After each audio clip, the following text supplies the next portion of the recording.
Babala po mga kapuso, sensitibong video ang inyong mapapanood. Kinasuhan ang lalaking nag-viral matapos hatawin ng paulit-ulit ang isang aso gamit ang 2x2. Nagalit umano ang suspect nang ihian siya ng aso. Saksi, si Sandy Salvacio ng GMA Regional TV. Sa viral video na ito, isang lalaking may hawak na 2x2 ang lumapit sa asong American Bully at bigla na lang itong hinataw ng paulit-ulit. Nakatakbo ang aso pero hinabol pa ito ng sospek at muling pinagpapalo hanggang sa mamatay. Nangyari ang insidente sa Barangay Saklit sa Danga Mountain Province. Nagalit umano ang sospek matapos siyang ihian ng asong si Axel. Hustisya ang panawagan ng mga netizens.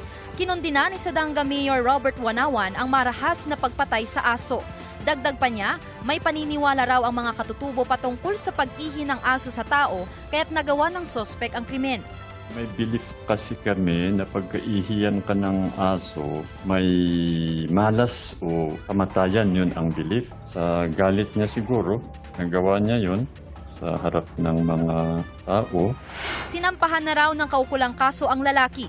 Hiling ng Animal Kingdom Foundation ang agarang aksyon mula sa LGU upang hindi na maulit ang mga ganitong animal cruelty. Nagpagawa ako ng resolution sa SB ngayon para anuhin ang mga ganong klase na aksyon.